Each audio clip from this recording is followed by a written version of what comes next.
Mind philosophy discusses the insights from some of the greatest thinkers over time. It will also demonstrate how their wisdom can be applied against the complexities and challenges we face in modern society. It's how philosophy can be used as a vehicle to produce a better version of who we are and how we interact within ourselves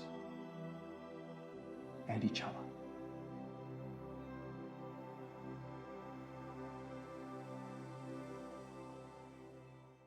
Whether we realize this or not, the meaning of everything that occurs around us is the most urgent of questions. We are often asked to explain our actions stemming from our childhood to the present day, in our work and our personal environments. We also ask questions within ourselves. Why do other people have happier lives than I do? Is there a God? What happens when we die? We ask so much of life to aid ourselves through its uncertainty, yet not all of our questions can be answered. It is this disparity of what we cannot grasp is what philosopher Albert Camus calls the absurd. I've also done another video on Albert Camus and his theory of absurdity. See the link in the description or at the end of this video. This video will dive deeper to understand this absurd disparity of our lives, so we can then learn to live with life's unknowns and the absurdities it provides us. The worm is in man's heart. That is where it must be sought. One must follow and understand this fatal game that leads from lucidity in the face of experience to flight from light. The absurd, as Camus describes, is how our minds try to distinguish from what is true and false, what is good and evil, but when we cannot find a nuance in between.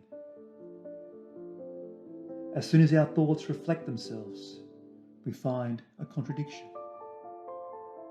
As the world cracks and tumbles, where we cannot justify the actions of another, when a debris of discomfort resides within, when we believe we have learnt what there is to know, then to have it turned against us, to force us into something against our will, against our nature.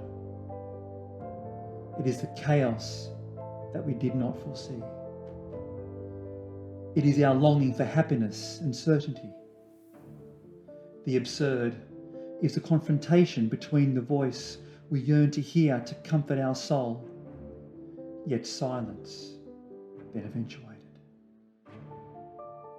It is when there is a total absence of hope, a dissatisfaction and unrest within our consciousness that we feel powerless to transcend. Not only do we seek certainty, we also crave justice, as we often think what is good will triumph and what is evil will perish. It is so often we then perceive ourselves as being the one who seeks justice. And when this does not happen, when we believe justice has not been served, we demand answers and run into a blaze when there is nothing to be told. It is through all of this is what Camus calls the absurd. Yet, to acknowledge the absurd is not by any means to be a slave to it. It is about having an honest view of life, to embrace the absurd, to understand that life does not always revolve around everything clinging to uniformity. It is about how we can shine through our resolve and carry our resilience and honour even through the eyes of the absurd. We fully appreciate the importance to be unified in our duty of civility and respect for common law and decency among each other. Yet, embracing the absurd is a realization that we can reinvent our lives through understanding that we don't need to be burdened by the absolutes that society bears upon us. According to Camus, living among the absurd isn't always about explaining and solving, but of experiencing and describing. In other words, making the best from what we have. We become complete when we also personify the dramatical aspects of our lives. We are in essence duly logical as we are emotional in our nature. Living is keeping the absurd alive. Keeping it alive is above all contemplating it. But I know that in order to keep alive, the absurd cannot be settled.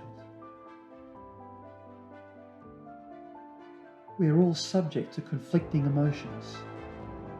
As we are free to act, we are also free with thought to create our own meaning through the vigour and volatility that happens in our lives. Yet, as valour becomes a mark of an eagle, it is only through embracing the absurd will mark its monument for where our fortitude and freedoms are truly beheld.